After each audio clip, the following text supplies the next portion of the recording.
Welcome to Train Signal. You're watching a video about certification. In this video, I'm going to go over the new generation of certifications for Server 2008.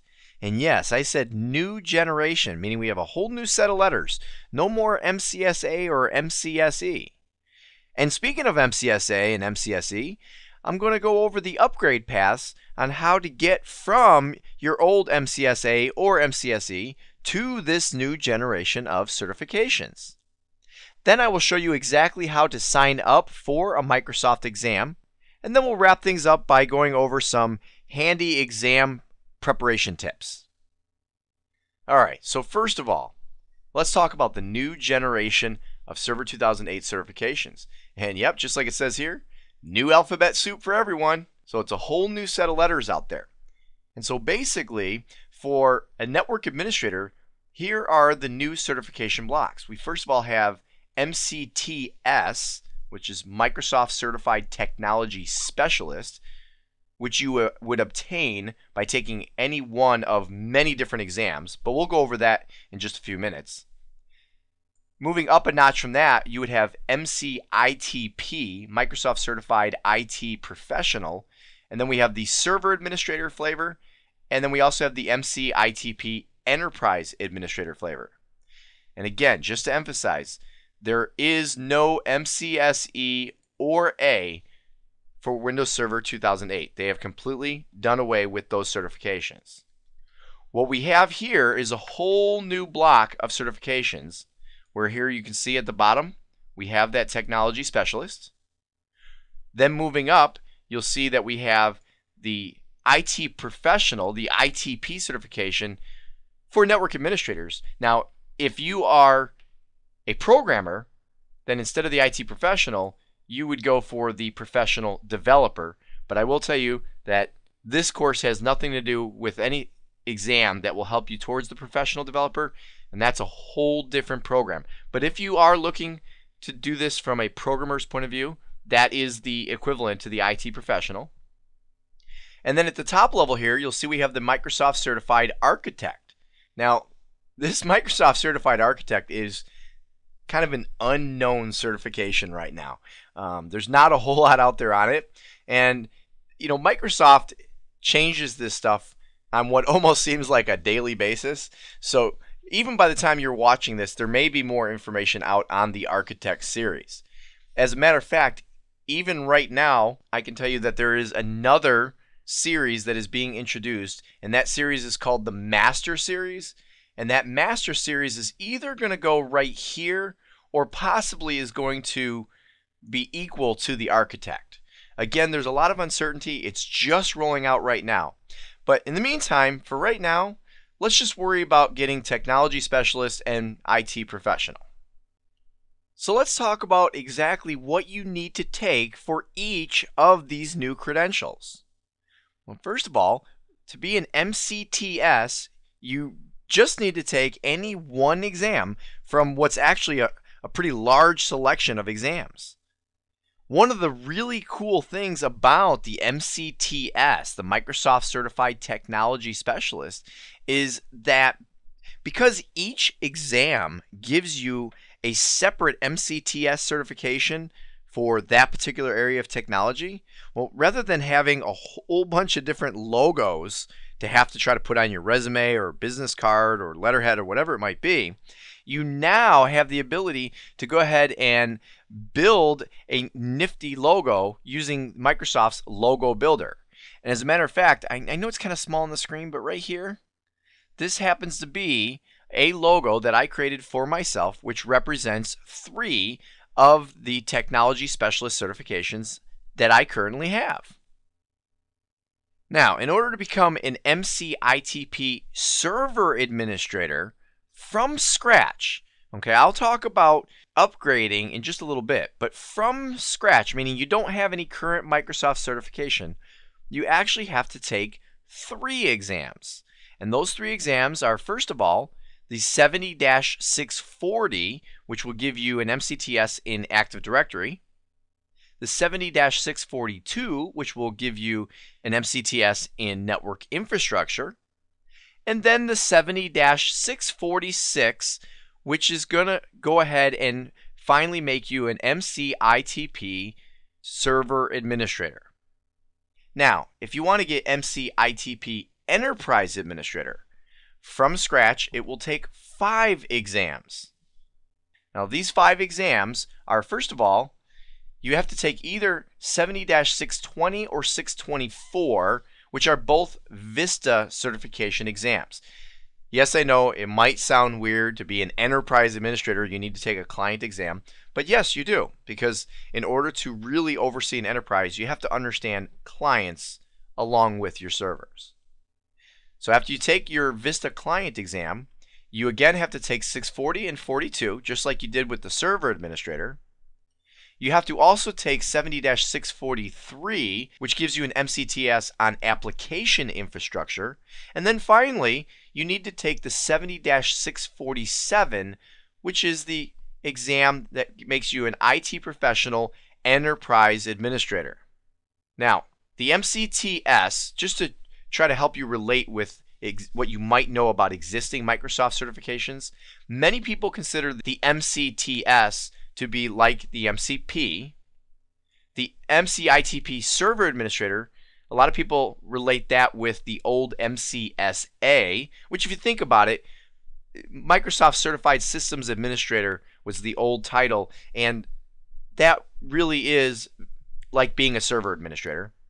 And then the MCITP Enterprise Administrator is thought to be pretty much taking the place of MCSE.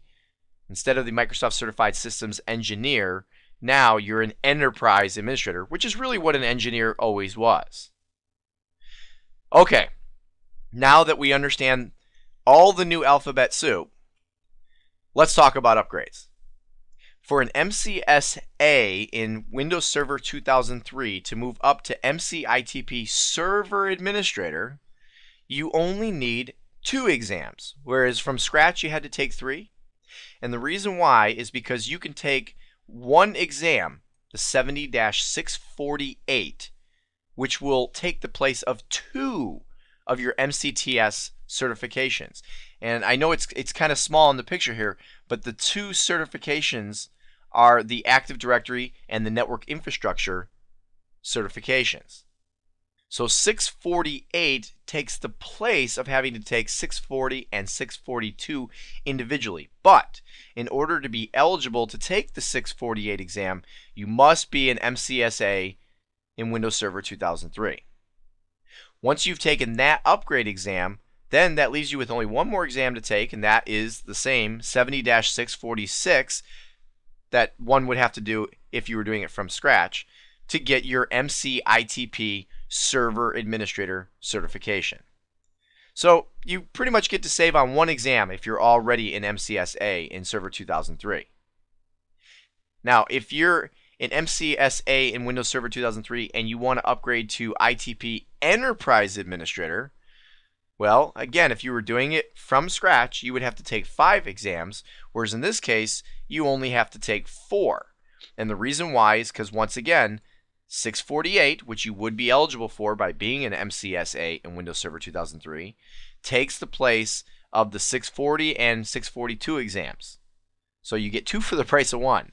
But you still are going to be on the hook for your Vista Client exam, your Application Infrastructure exam, and the 70-647 MCITP Enterprise exam.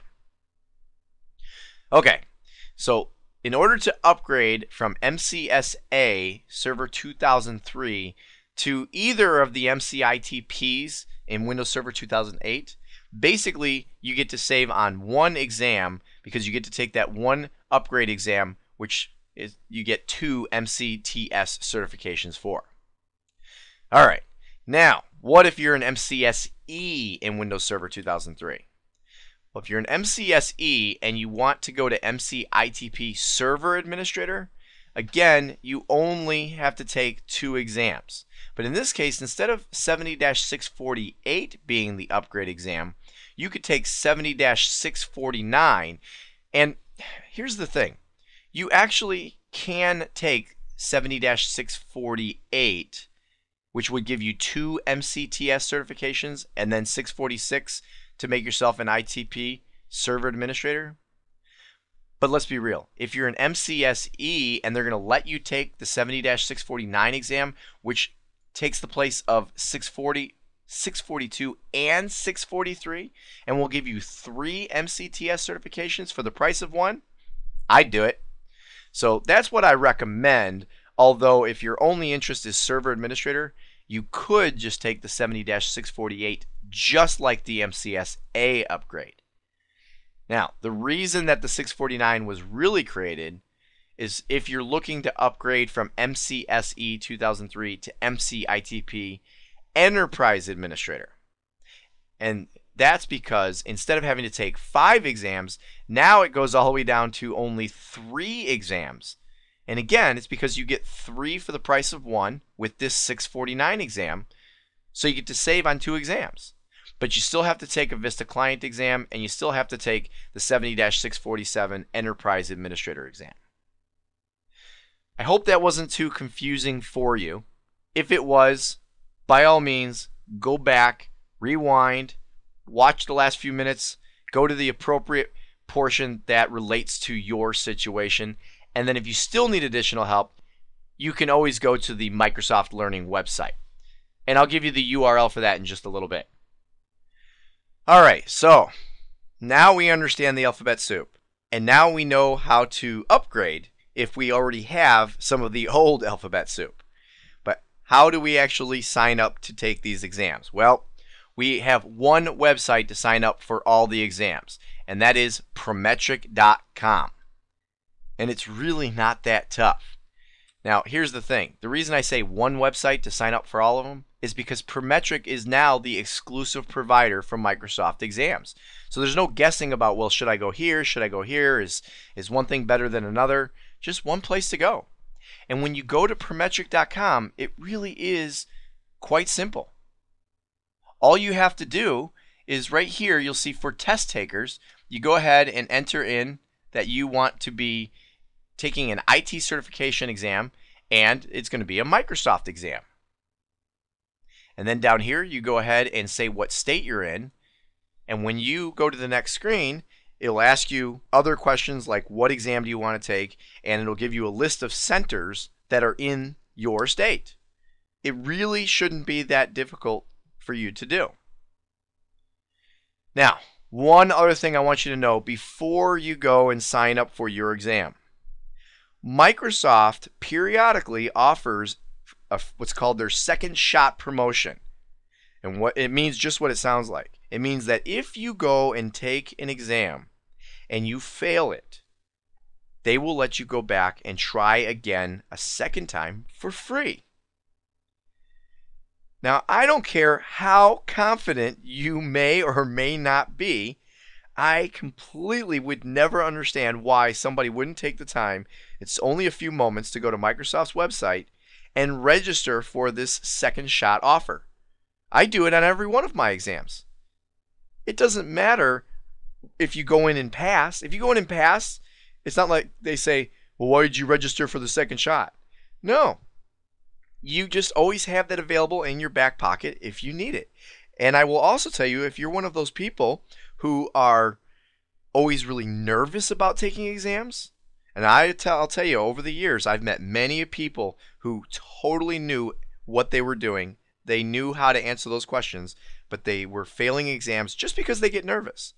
Well, this second shot offer gives you the ability to relax those nerves, because you can go in with the freedom knowing that if you fail, no big deal. I'll just come back and do it again. So this offer comes and goes. I happen to know that the offer is currently in existence right now, but may or may not be by the time that you are listening to this. So always go to Microsoft's website and check to see if that offer is available. All right, so on to the good stuff here. This is where I'm going to tell you exactly what you need to do to get prepared to pass a certification exam. Now, this course is getting you prepared for the 70-646 exam. Now, what I recommend, if you feel the need to get extra supplemental reading beyond this course, is the MCTS Self-Paced Training Kit, Exam 70-646 of course, Windows Server Administration from Microsoft Press. Now, this is something that you may not necessarily need. This is only if you feel that you really need some extra supplemental reading material. And I'll tell you what, it wouldn't be a bad idea to grab hold of this and use it as a reference guide. Okay? I've already gone over most of what you should need to know in order to go ahead and pass this exam, but it couldn't hurt to have a reference guide available as you're going through if there's anything that you're still just not quite feeling right about and maybe want to have some extra ideas for labs and things like that. Now, besides this book, I also recommend that you take the Transcender Practice Exam several times. Now, we include the Transcender Practice Exam with this course, but I want to caution you. I don't want you to take this exam with the sole purpose of seeing how many times it takes before you can get to 100%. That's actually a big problem that I've seen with my students over the years. They go ahead and get a hold of one of these practice exams, and all they do is go ahead and take it, and maybe they get a 50%, and then they go and take it again, and they get a 70%. They take it again, they get an 85%. They take it again, and take it again, take it again. And eventually they're getting 95, 98, 99, 100%. Well, if you're just going to keep taking the exam over and over and over again, well, all you're doing is subconsciously memorizing the answers to all the questions. What you really need to do is utilize the Transcender Practice Exam as additional study material. When you go through these practice exams, look up the stuff that you miss either in this course or in the Microsoft Press book or out on the internet or wherever you need to go look it up. Sometimes looking it up means that you're going to go ahead and just sit down at a Windows Server 2008 computer and figure it out. But it's very important that you look up the stuff, not only that you miss, but I'm going to take this a step further and I'm going to say, look up the stuff that you got right. In other words, that's another big problem that a lot of my students have had is they'll go through a practice exam and they will only put additional studying into the questions they got wrong. Well, sometimes you might get a question right because you guessed, or maybe you deduced yourself to the right answer, but for the wrong reasons. So make sure that you really go through and study all the questions in detail to help get ready for the certification exam.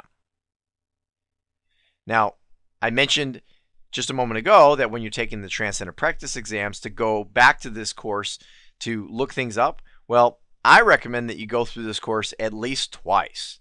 There's just a certain reality that you're only going to remember so much going through the course once. Not only that, but when you go through the second time, you may just flat out catch something that you didn't even catch the first time. So I recommend that you go through this course as many times as possible. Another thing that I recommend here, and I know this was mentioned early on in the course, but get some virtual machines and get out there and push some buttons. If you are trying to watch this course and not even touch Windows Server 2008, then you're probably going to really find yourself struggling to pass the exam. Microsoft writes the exams with the intent of experienced people taking them.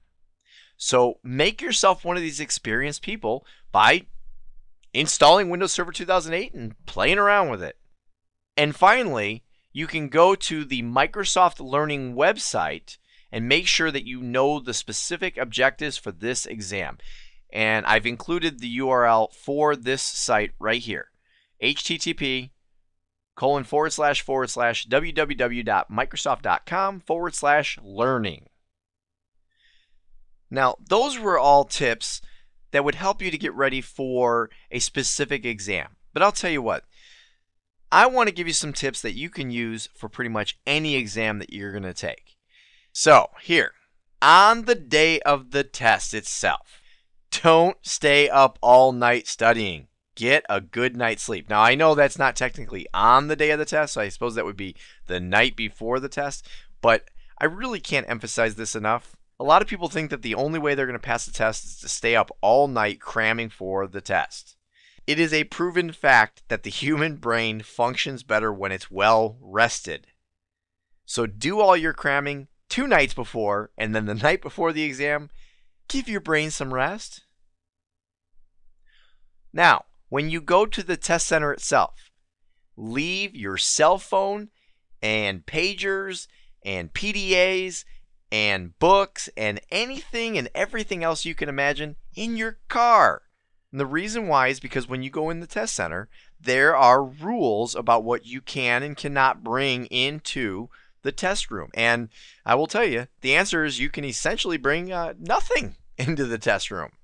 So different test centers are a little bit stricter with this than others, but do yourself a favor. Don't add extra stress by having somebody strip searching you on the way in and maybe saying, hey, look, I got to take this from you, I got to take that from you, and I'm going to go put it in this locker over here. And then maybe you're thinking to yourself, I don't like my stuff being over in a locker. Just leave it in your car where you know it's safe. Bring in only the 2 forms of ID that are required to take the test and your car keys. So this kind of goes along with what I was just saying about leaving everything in the car. You have to have these 2 forms of ID. If you don't, they're going to kick you out. You're not going to be able to take the test. So bring those, bring your car keys if you drove and you have to have those, and nothing else. Now, before you sit down for the actual test, take a moment to just stop and breathe. Just take a nice deep breath and relax.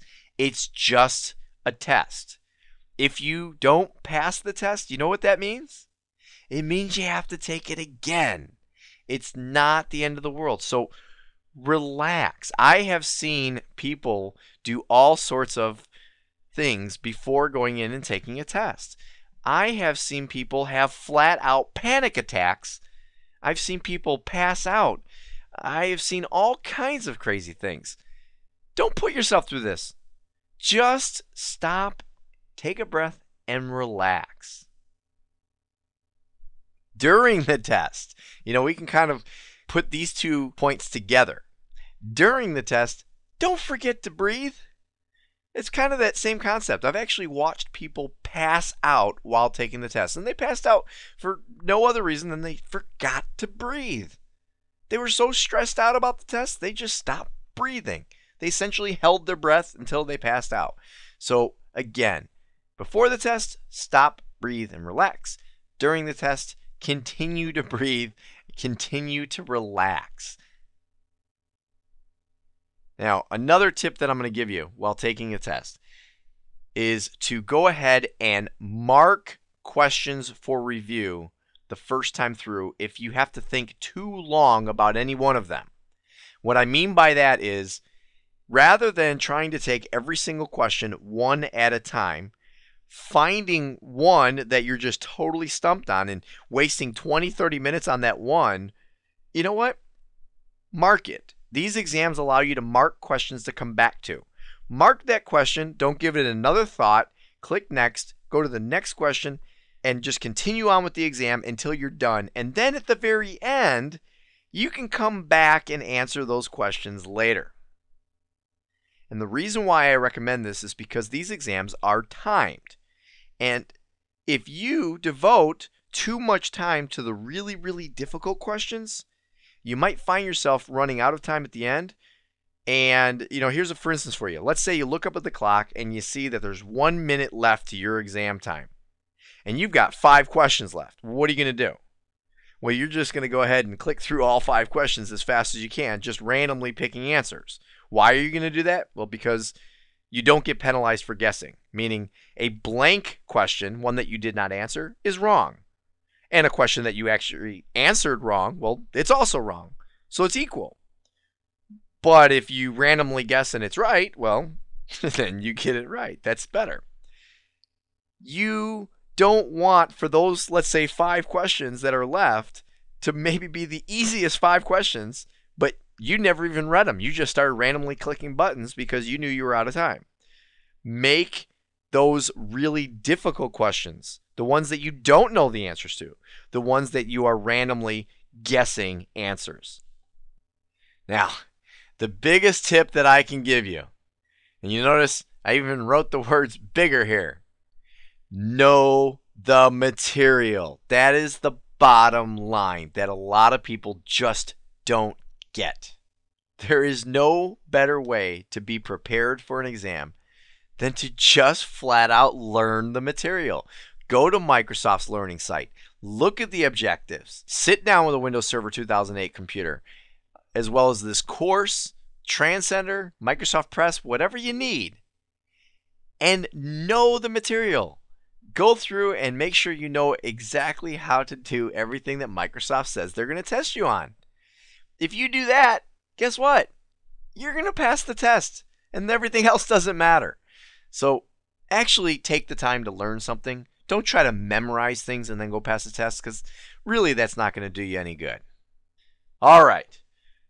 After watching this video, you should now be able to describe the requirements for both the new MCTS and MCITP certifications.